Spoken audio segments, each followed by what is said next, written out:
அனைவருக்கும் வணக்கம்.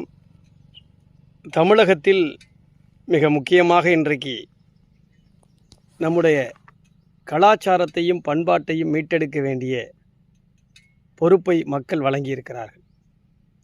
இதை முதற்கட்டமாக எங்கு துவங்க வேண்டும்? தமிழக அரசியல் களங்கள் தற்போதைய யுத்திகள் எல்லாவற்றையும் பார்க்கிற பொழுது தமிழகத்தில் பன்னெடுங்காலத்து ஈடு இணையற்ற கலாச்சாரத்தை முறியடித்து எப்படியேனும் ஆட்சிக்கு வந்துவிடலாம் என்கின்ற நோக்கத்தில் திட்டமிட்டு செயல்பட்ட சில சக்திகள் நம்முடைய ஒப்பற்ற கலாச்சாரத்தை அளிக்கிற வேளையிலே இறங்கியிருக்கிறார்கள்.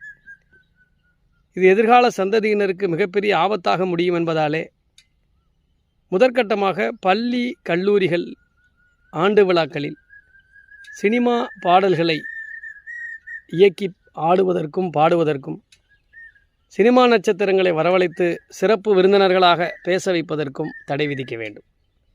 குறிப்பாக நர்சரி பள்ளிகளிலேயே சினிமா பாடல்களுக்கு ஆடவிட்டு பெற்றோர்கள் பார்த்து கொண்டிருக்கிறார்கள். இதனுடைய பரிமாண வளர்ச்சியினுடைய நீட்சி பள்ளி கல்லூரி வரை நீளுகிறது. அங்கே சொல்லவே வேண்டாம். எந்தவிதமான கட்டுப்பாடுகளும் இல்லாமல் ஆண்களும் பெண்களும் சரிநிகராக ஆண்டு விழா மேடைகளிலும் மற்ற மேடைகளிலும் ஆடுவதை நாம் பார்க்கிறோம். இதுதான் ஒரு வகையான ஈர்ப்பை சினிமாவில் வளரிளம் பருவத்திற்கு அதிகப்படுத்துகிறது. ஒரு காலத்திலே பள்ளி கல்லூரிகள் ஆண்டு விழாக்கள் எப்படி இருக்கும் என்று சொன்னால்,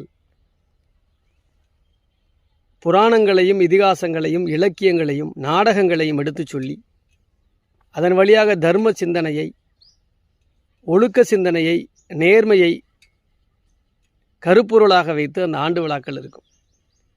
தனிப்பாடல்கள், அற்புதமான நகைச்சுவைகள், சிறந்த பேச்சுக்கள் என்று அமையும். ஆனால் இன்றைக்கு அப்படி இல்லை. ஒரு காலத்தில் ரெக்கார்ட் டான்ஸுன்னு சொல்லுவாங்க. கிராமங்களில் ரெக்கார்டை போட்டு அவன் ஆடுறான்.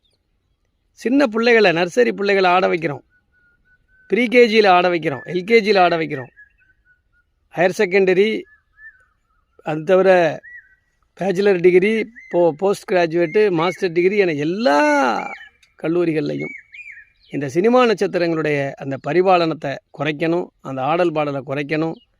அப்படிப்பட்ட ஒரு உத்தரவை தமிழக அரசு பிறப்பிக்கிற பொழுதுதான் இந்த தமிழ் கலாச்சாரத்தை கொஞ்சம் கொஞ்சமாக மீட்டெடுக்க முடியும். நன்றி, வணக்கம்.